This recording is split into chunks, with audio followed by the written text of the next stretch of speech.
Good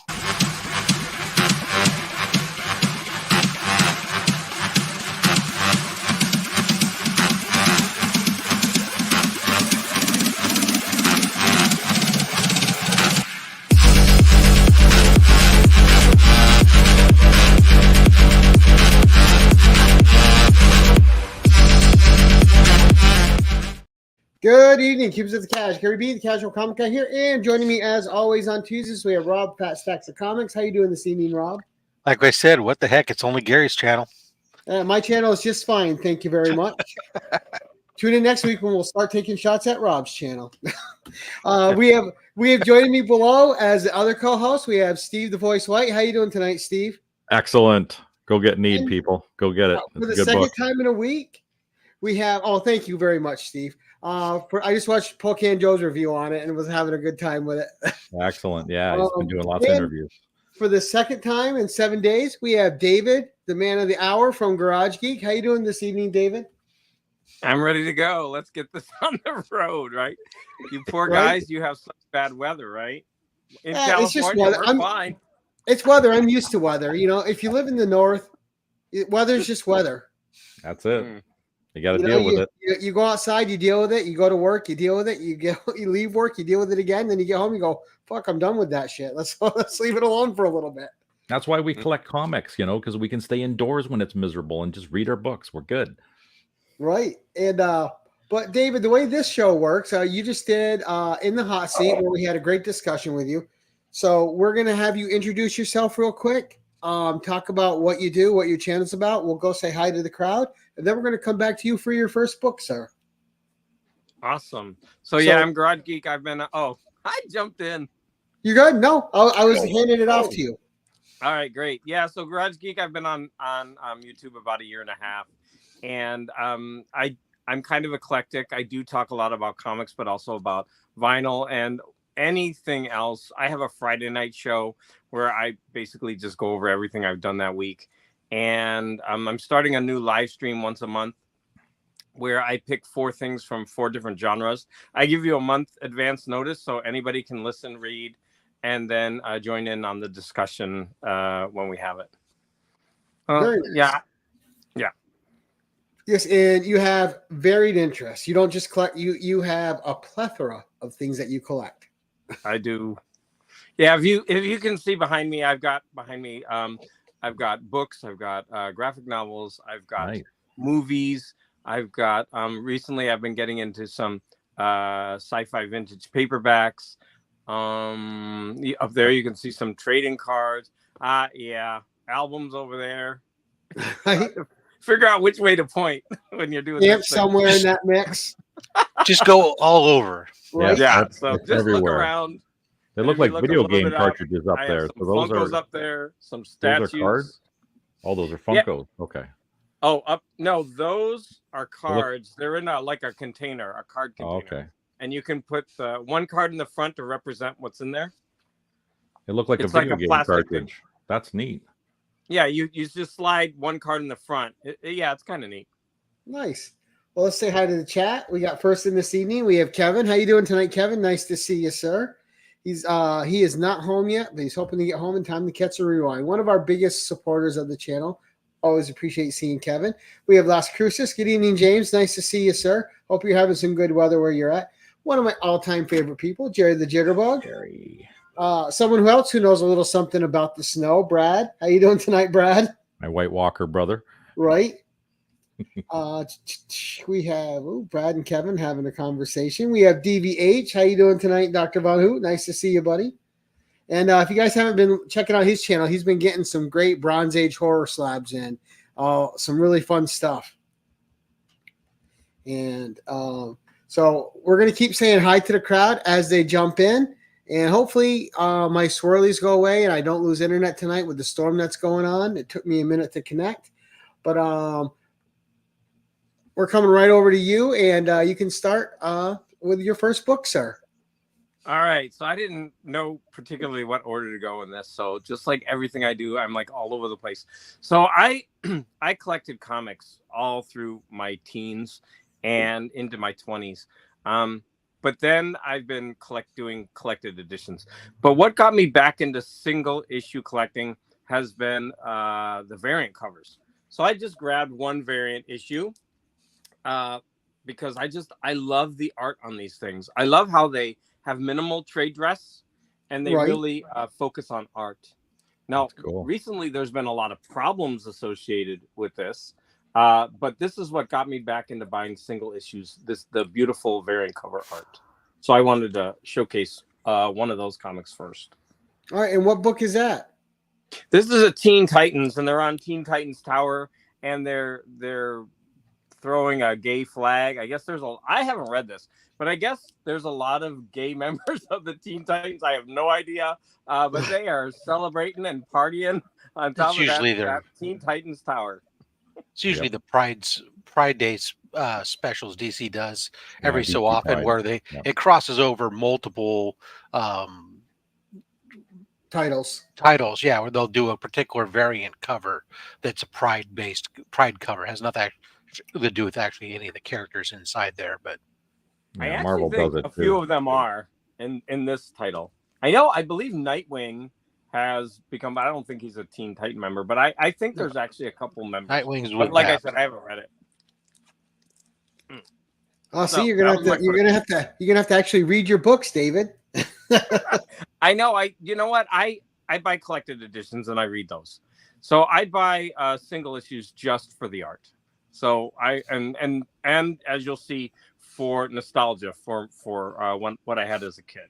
Right. Like I know you're big into the Dells. Ooh, yeah, and I'm going to talk about those tonight. So, all right. Well, we'll move on to number 2. Okay, number 2 is another thing that I love, a trend in the comic book publishing world, is the facsimile issues. I absolutely love these things. I wish they would put out the entire runs of all these old comics. I mean, look at how gorgeous these things are. They are. Well, they seem to be heading that way. They're starting to head that way. Like there's always a new one almost every week. They need more. 3-4 of them. Yeah, and I mean, so I did a whole video on this.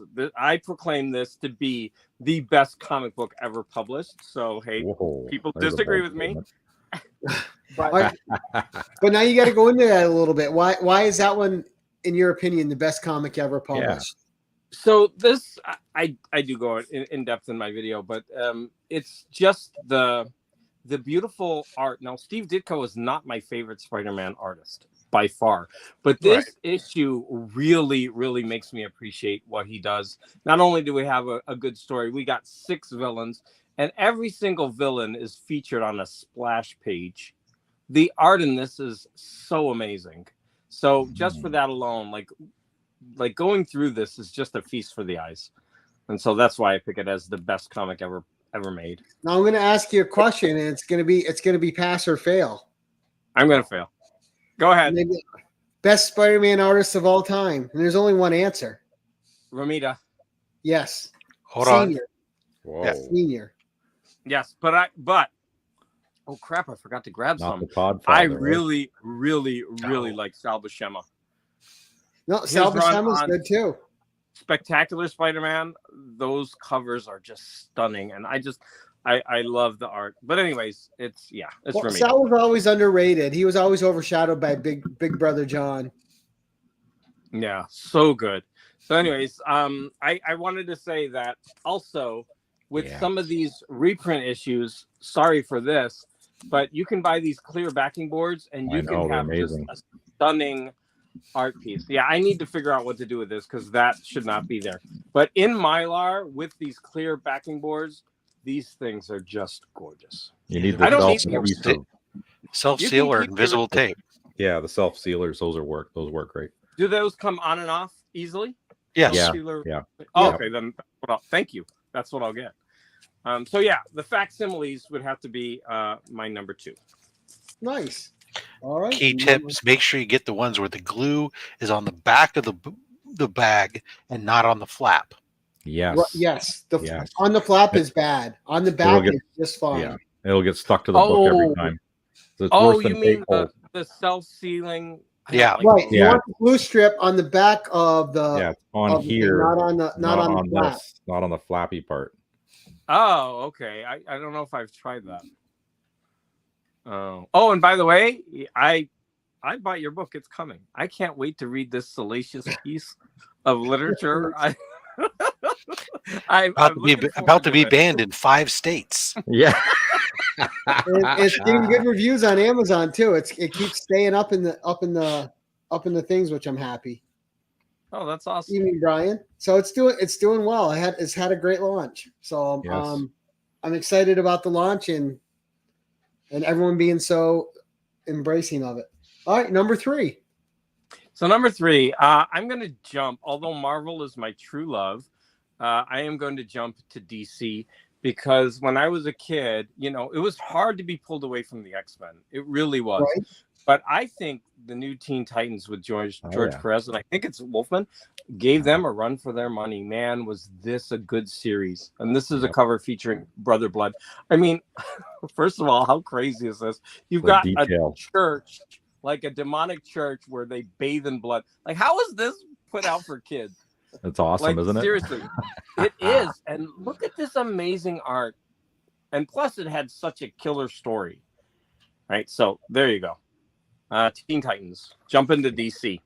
Teen Titans is one of those titles that, and deservedly so, that gets tons of love all the time. It's just, it was one of those runs that's iconic in comic history. Yep. Well, George and George Perez, Really man. pulled me had into that. DC. Yeah, George Perez had that effect on a couple things he worked on, Damn right, and everything. and certain writers he was teamed with, where they're just a perfect match. Like Wolverton. Yeah. Right, So nice. Titans. amazing. Go ahead. All right, number 4. I never saw that cover before too. That cover is crazy. Yep. Yeah, Brother Blood. I should have picked him as my villain, but I picked Kingpin. All right, so this one I did mention. I tried not to go into X-Men because everybody can go on and on and on about X-Men, but I did talk about the Defenders in the last show, and I do have to say, like, Defenders was a series that I really read when I was young because my brother had them, and I fell in love with this run from about this issue to about 32. And I mean, every issue, they flow together, but they do so many things. Like I mentioned, they go into outer space. They have so many different villains. They have so many guest stars. Like, in every issue, there's gonna be the core group, but then there's gonna be about 5 to 7 other people joining in. Like, they had Daredevil, and they had Luke Cage jumping in. They had not Ant-Man. I always forget his name. Hank Pym, what's his name? Yellow Jacket. Jacket. Over Daredevil was joining in on it. I mean, it's like every issue you would get basically an Avengers type team, and they kept changing. And I love this run of the Defenders. And it's funny too because people don't talk about what a staple the Hulk was for Marvel back then, because he was in all those team books. They fit the Hulk in somehow. They're trying to push him hard. Yeah. So I don't know. Like, this is where Guardians of the Galaxy. I'm not sure if Marvel Presents was first or this, but Guardians of the Galaxy was featured heavily in like 3 or 4 issues of the Defenders at around 28, and yeah, really great. And they had a cool villain, the Badoon, which I mentioned last time, right? Valkyrie goes to the main planet and she can't fight the women. And no, I never collected the Defenders. What are the main guys in that one? Who are the main Defenders? Yeah, the core group. It's Doctor Strange. Originally, it was Doctor Strange, Namor, and Doctor Strange, Namor, Hulk, and one more. Doctor Strange. I think those are the 3. But then it became Valkyrie, Nighthawk, Doctor Strange, and Hulk, I believe. And I think these are the core members, right, on the cover, actually. Yeah, So, you had the cat in there for a little bit. Patsy Walker was in some later. issues. Hellcat did come later, but this was the major team for a long run of the issues. Those 4. Another one of my favorite series from back then, although it was much shorter lived, and I loved the Champions. Champions. I knew you were gonna say it. I almost pulled them for this. I loved the Champions too. Loved them. Okay. You Bobby, want to good catch up with evening. the Nice chat? to see you. Sorry, my ESPN is going off. Defenders and Champions are great, but they're no Invaders. Invaders are all those classic teams. There's a magic to them. If you're reading any of them, you can't go wrong. No. Kenneth, how you doing tonight, going? sir? Oh. Yeah, go ahead. Go right. Just ignore us and go right to your next one, buddy. We're always gonna talk. There's gems in there. So I am jumping back to DC for my next run because I loved Superboy and the Legion of Superheroes. The cast of characters was just zany. But as a kid, a young kid, this was like crack. So I mean, Superboy comics were for a younger audience. And then when he started time traveling and meeting all these characters, and they're all silly, but these are really, really great comics. And they actually, I think I followed them because they went from silly to serious. And I followed that shift as I was growing. And so I think I kind of grew with this team. And, later they just got rid of Superboy and they just kept the Legion of Superheroes. My favorite cover is the one with the Dawn Star one. I love that cover. That cover there is pretty stunning too. Like it's right in your face. Like holy crap, that's cool. There's some great. These things are great. Bouncing lad. Okay, some really silly characters, but whatever. Okay, that's okay. Next, I feel like I'm kind of just flying through this. I might have more than 10, but whatever.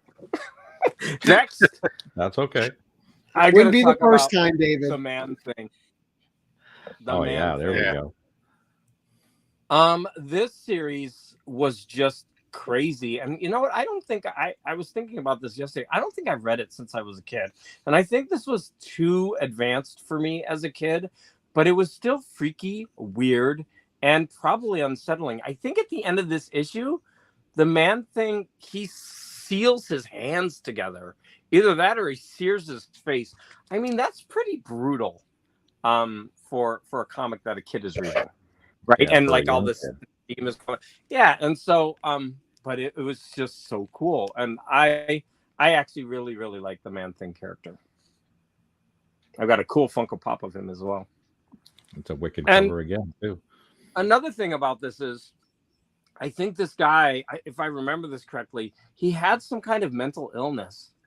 And man, does he get, he basically gets his hands seared together or so. I mean, it's pretty tragic. Okay, I'm the only one. All right, let's move on. Okay. No, Man Thing's great. It's one of those titles too. Like, it didn't get when you're reading it, it's a lot of fun. And I have the essentials over here that have the whole collection of those old titles. The essentials are nice, but it didn't end up getting. It had its couple runs, but it never ended up getting a run like Swamp Thing, where it had that iconic. Exactly. Yeah, Swamp Thing eclipsed it. DC did that one better. Gary's having technical difficulty. Just don't say Alexa, okay? Right. No, of course, someone calls me while I'm live. Nova.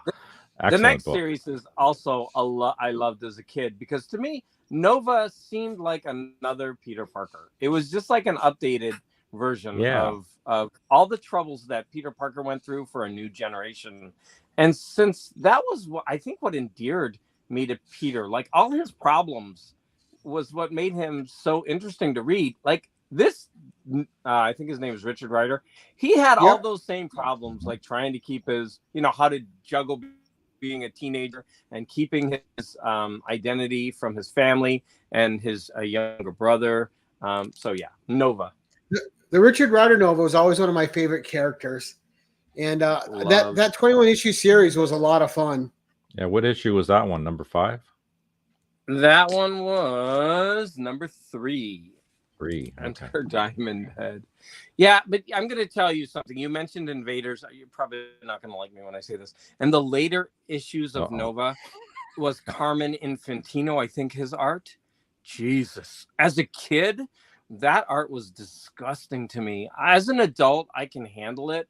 But going from this to that Carmine, I think that was his name.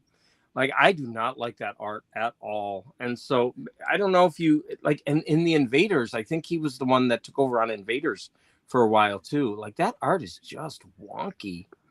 Does He did any some of you? good Spider-Woman art on the original run. That's true. You're right. He did, but it still wasn't as good as the other stuff. I don't know why. I don't appreciate his art. Maybe now if I looked at it again, I might, because for example, I didn't appreciate Kirby or Ditko when I was a kid, but now I do much more so. Absolutely, Mark. Okay, go on. Yep. Go ahead. Number 8. Sorry, I was reading the comments here. Yeah, if you want to go through if you want to take a break and go. Oh, no, you're good. I was just reading the Ted Okay, Salas the next one. one. Omega the Unknown. This was such That's a cool. weird character that was short-lived, right? And like I said, my brother had all these, and I would read his comics, and I read through these again. I think this was a character that was, beyond my years to really try to understand. He had a symbiotic relationship with a kid, and I don't know if it was supposed to be a more adult version of Shazam or what was going on. But I always really thought the character was cool. So there you go, Omega the I've Unknown. never even heard of that one. Yeah, no, I've heard of him. I've never read anything of He him. can't speak. He can't speak, Oh. and it's a very strange comic. And we got All right. Gore saying that Carmine Infantino on The Flash is why he read the title. Good evening, Gore. Okay, Gore is always going to be, contrary. So now Carmine Infantino is going to be his favorite artist ever. Whatever, Gore. No, it's true. I mean, art Sounds like is there's some history there. Just a little bit of history. art is so subjective, right? The one that I'm Pretty going to much. show next, I think, is going to be a little bit more controversial.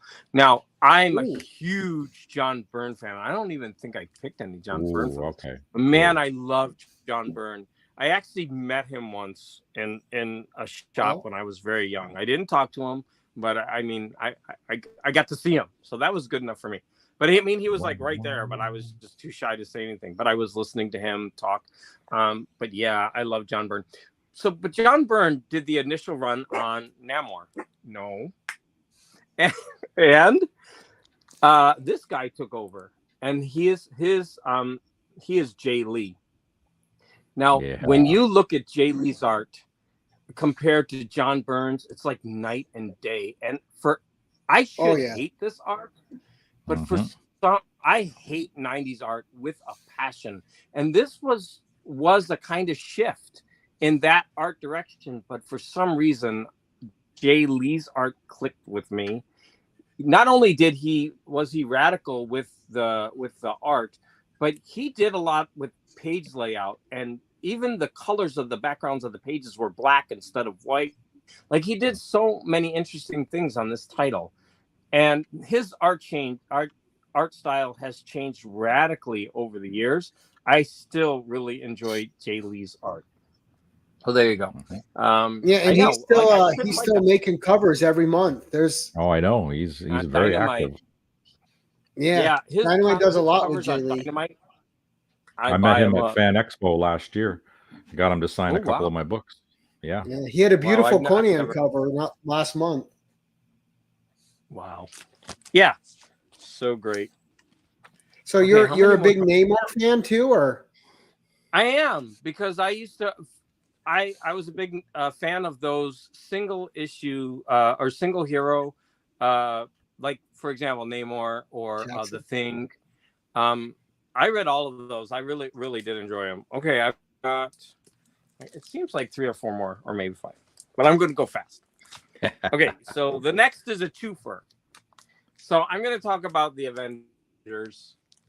I mean, I loved the Avengers. I loved George Perez, but there were a lot of, I didn't realize it, but there's a whole bunch of different artists doing the Avengers, and they kind of switched the covers. Like sometimes there would be even like an artist that looked like Jack Kirby doing some of these things. But what kept me going was the storyline. They had a really solid run in this era, the Avengers. And I believe this is one of the first ones I bought on my own as a kid. I was always reading my brother's comics. And so this is one of the ones that I started. I think I might have been earlier, but I remember getting this one off of the that Beast cover always stands out. Not that it's spectacular or anything, just the blue against the orange and the yellow. Yeah, exactly. Yeah, the color contrasts are hard. Such a cool cover right there. I don't know why he's got the floating head though. Right. Ridiculous. Yeah. Well, why is that there? He's right there. So why do we need his floating head? Because 80s. They did that a lot. Look at all these. They do all these. The other floating heads, when it's so the floating heads of other characters is one thing, but you just put Beast's floating head right next to Beast. Right. Yeah. When Beast is already prominent. Guess there was an empty space that said, "Hey, let's put a big giant head in there," like those action figure variants. He's handsome, so I want to meet Beast in real life. So there you go. Kelsey Grammer. Okay, here we go. I think. Okay, I've got. Okay, two more before we go to that. The specialty ones. Okay. So I had to show an issue of Spider-Man. I mean, I grew up on this character. My brother had the Marvel Tales and all of these. And you know what I was noticing about this cover? Notice that there's like a hangman symbol there. Like he's like, I don't know if that's part of it. It's like weird. Like why? It's like they're playing a crane down at the docks. And then but it looks like a hangman game. Like that's game that we played as a kid. It looks like a crane down at the docks to me, but well, of course that's what it is.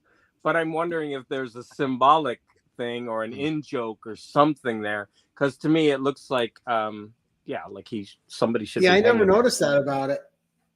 Yeah, and then like this is kind of a weird pose. Like, but I always thought the between the legs poses were funny.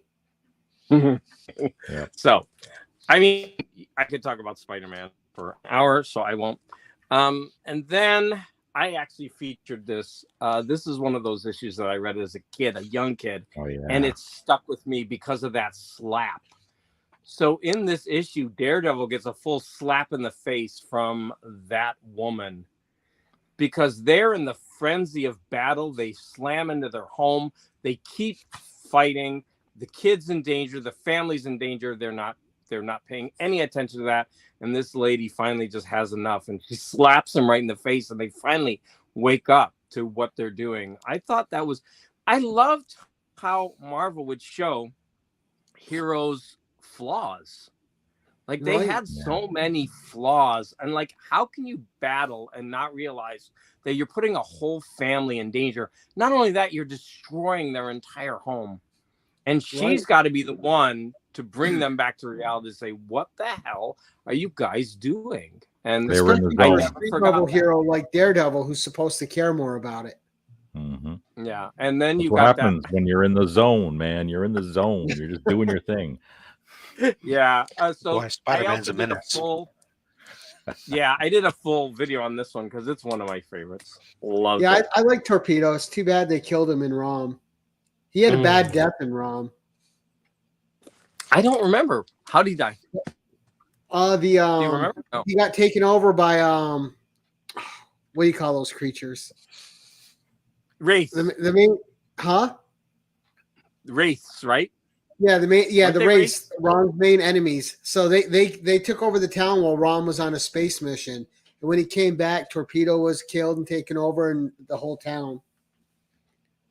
Wow! But eventually, the Torpedo name got resurrected in New Warriors with a woman.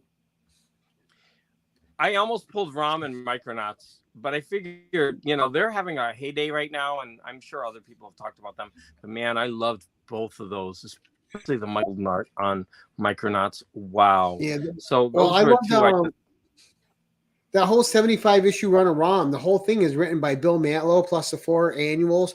That is a great read from beginning to end. The only part that's weak about it is the Steve Ditko art for like the last like 20 issues, because Steve Ditko was at that point just phoning it in, and it showed. It was not good art. I know, and I already mentioned how as a kid I did not like Steve Ditko art, and that's because I saw him near the end, and that's why I never really like. Now I'm starting to appreciate like what he did way before that, and especially some of his horror comics are so good. But yeah, so for me, going from something that really cool art and then having to suffer through like someone like Ditko kind of ruining it for me. So that was that. All right, so now I'm on to my specs. Or well, did you get the one with the extended personal story too? I was going to do that one last. Do you want me to do that sure, first? Go ahead. No, go ahead and do your spec first. I've got spec. Okay, I can do either. Go ahead, and then we'll do your story. Because my spec is underwhelming because I'm not into spec or anything like that. So I'm going to bring Dell into this. Now, Dell have these amazing, beautiful painted covers. Yes. And it is an untapped gold mine. I get my Dells for 50 cents to $1. And yeah, some people sell them for $20, $30. But if you hold out, you can get really, really good stuff for so cheap.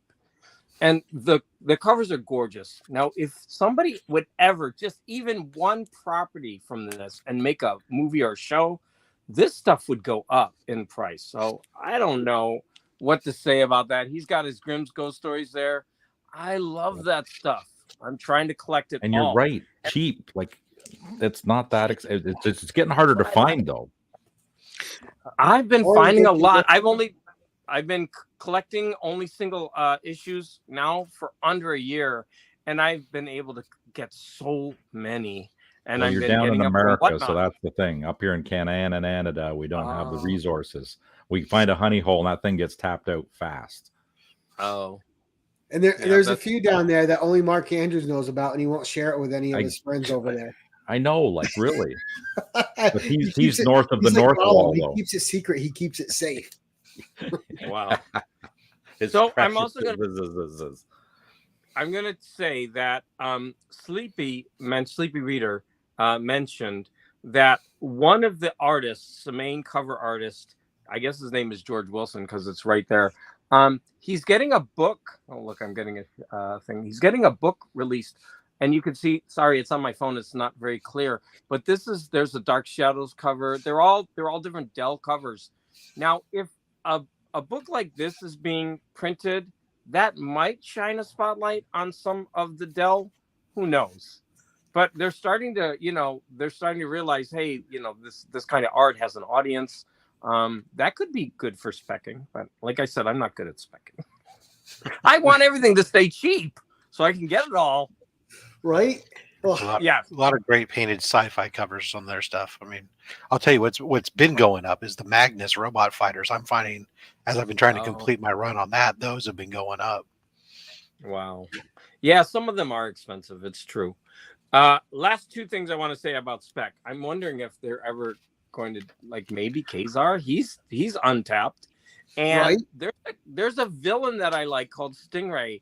He's got the most amazing costume. I don't have a picture of it, but it's all red with like a white, all white with like a red arrow, and he's got these cool wings. And I thought he would look really cool as a villain. So I don't know. Really, and he's got something against I'm really bad at spec. Okay, so now I'm going to end with two personal stories, which are only supposed to have one, but mine will be fast. Okay, so the first one is you going gotta to rush. I have to break the rules. The first one is going to be the day my husband met Stanley and I didn't. So here is a picture. I don't know if you could see that. This is a picture my husband took of Stanley in a very local shop. It's about 3 miles from my house, and it was in 2000. Hold on, I think I took the date. I think it was like 2004. Joe? Let me see. It was 2000. No, wrong. 2010. That was a lot. Okay, I was off by a lot. So yeah, he took this. So what happened was we went to a local comic book shop and we knew he was coming. And we got there and we were the first ones there because he was supposed to arrive at a certain time. There was no one in the shop. We shopped and they were like, okay, now you got to go wait outside because Stanley's coming. Okay, we went outside. Nobody was there. All of a sudden, about 10 minutes before he came, because we were going to wait around, 10 minutes before the, a huge line formed and we were in the front. Yay. So I was like, great. And then they come out and they say, oh, well, if, have your tickets ready for meeting Mr. Lee. And I was like, what? And they're like, yeah, you had to purchase this and do that. And I was like, crap. And so I was like, I couldn't go in. But at that same time, the guards arrived with Stan. My husband, he just walked right in with them. And I was like, what the heck?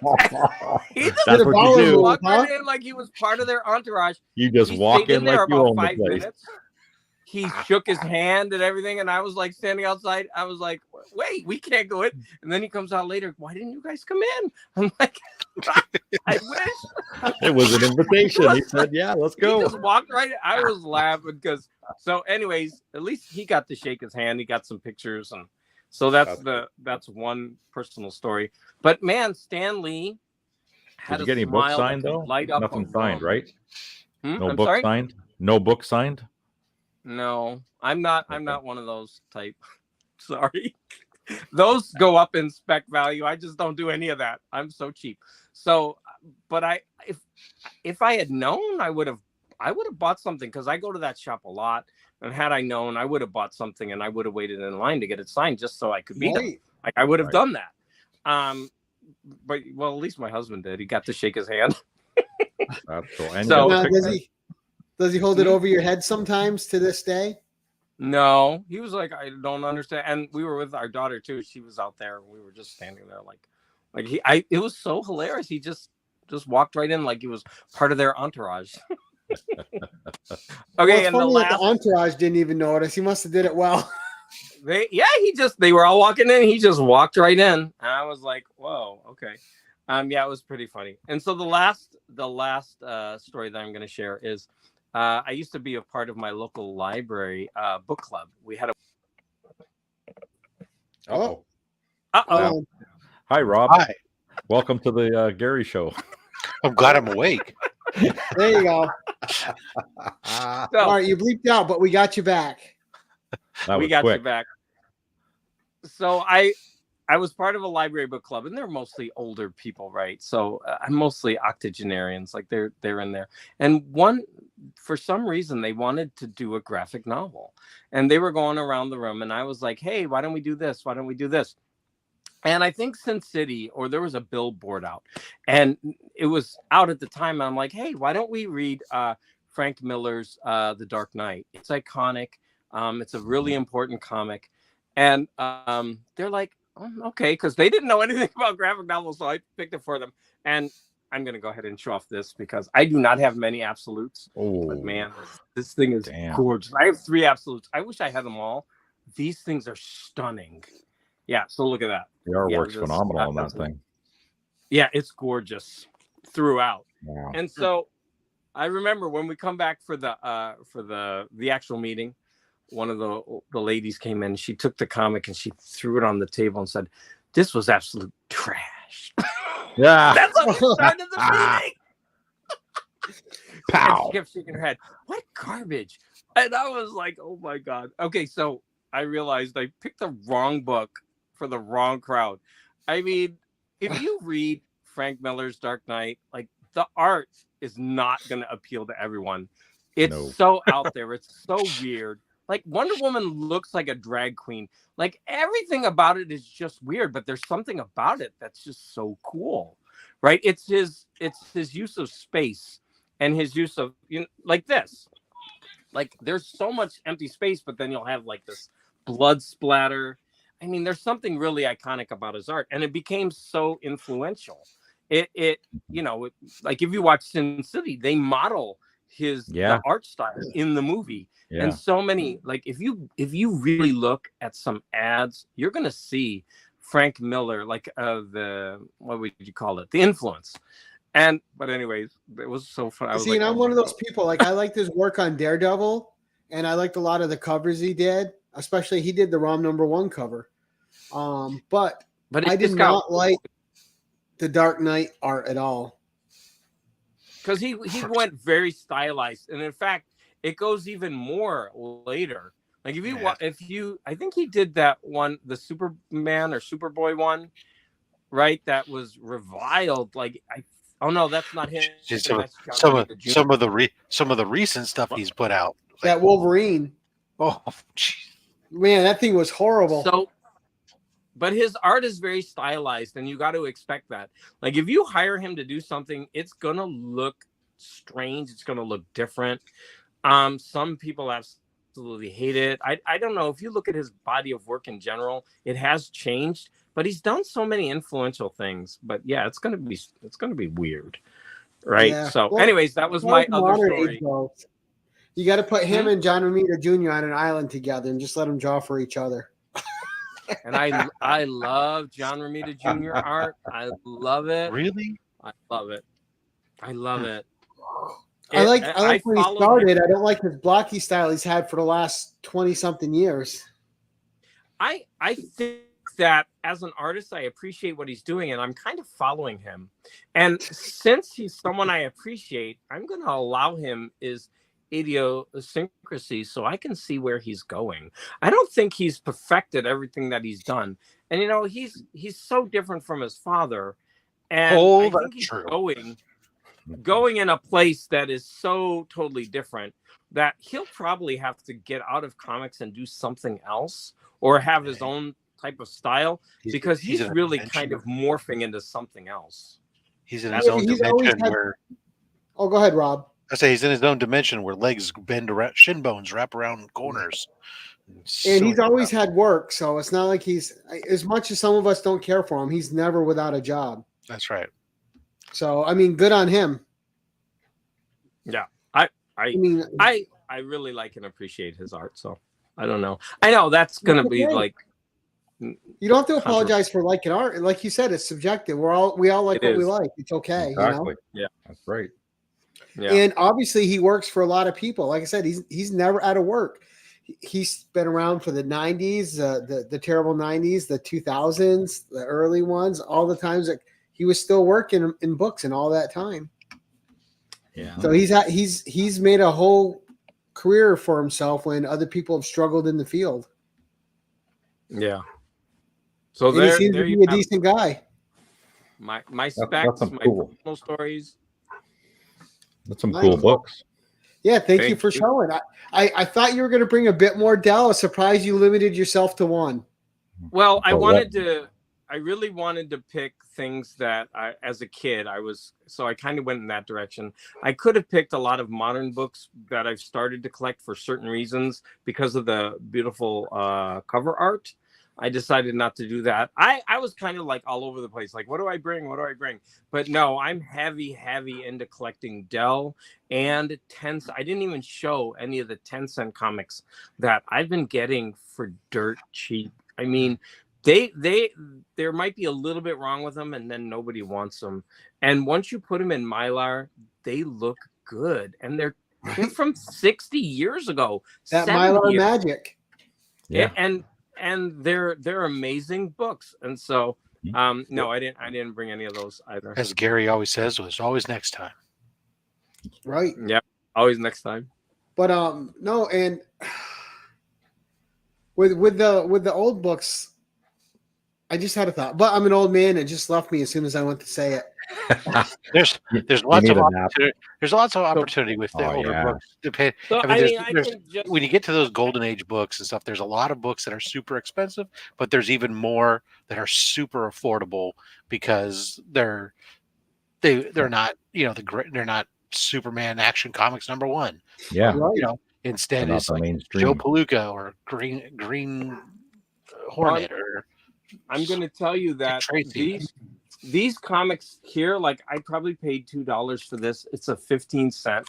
Our Army at War, again, the spine is beat up, right? I don't have it in Mylar yet. Like, people who are buying comics, they want them in as mint a condition as possible. Of course, if you have this comic in mint condition, this is going to be very expensive. I can snag this for $2. I can put it in Mylar, and you know what? I'm totally fine with that. But I understand, like when I get a mint comic, like this one is a really pretty good condition, and I got that one for a couple bucks as well, right? Because it's a reprint issue. When you get them in mint, they look gorgeous, right? But I am happy to get these really, really old comics for dirt cheap because and the read is still good, right? When you read them, it's still magic. It's still great. Yeah, that's now, true. Before we go around the horn, who's your favorite modern day artist, David? Modern day? Yeah, you show those. It's probably going to be Alex Ross. I absolutely love his stuff. I buy a comic just because he did the cover. I'm trying to think, but everybody loves Alex Ross. I mean, so I'm trying to think of somebody else. Modern. Help me out, people. What are some other ones besides Alex Ross? Well, you have like Lucio Perillo, you have Miko Soyon, you have David Nakayama, Jay Lee still going. Yeah. Joseph Michael Lisner. Rob can tell you a bunch. I do tend to buy a bunch of covers by Jenny Frison. I really do like her. I don't like everything, but when she does a cover right, it looks fabulous. I love how she uses colors in her art.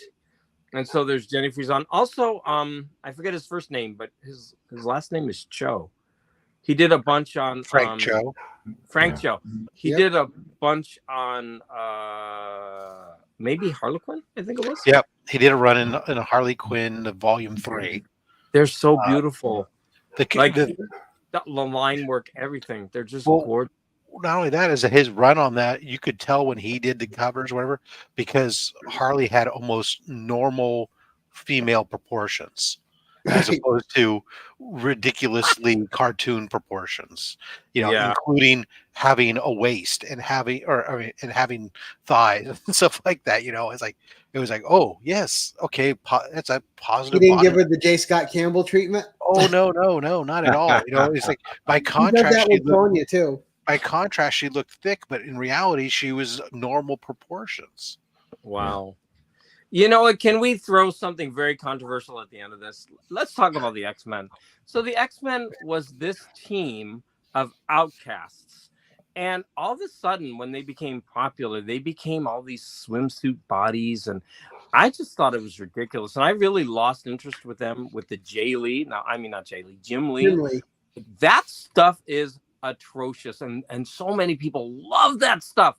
And I'm like, okay, Storm kind of looked like a cat when you first see her. She was this very weird looking, and then all of a sudden she's this like pinup model. And it's like the X-Men were supposed to be, about being different, having different bodies, different all kinds of things. And then I think originally Wolverine was supposed to be short. And all of a sudden, over time, he was I think he was supposed to be like Puck in Alpha. Well, he was supposed to be 5'5", 5'6".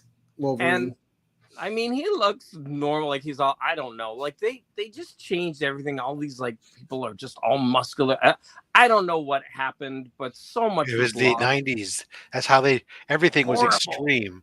Women had no waists. Their uniforms were basically socks that they put on over their shirt chests, and the men had muscles on top of their muscles on top of their muscles.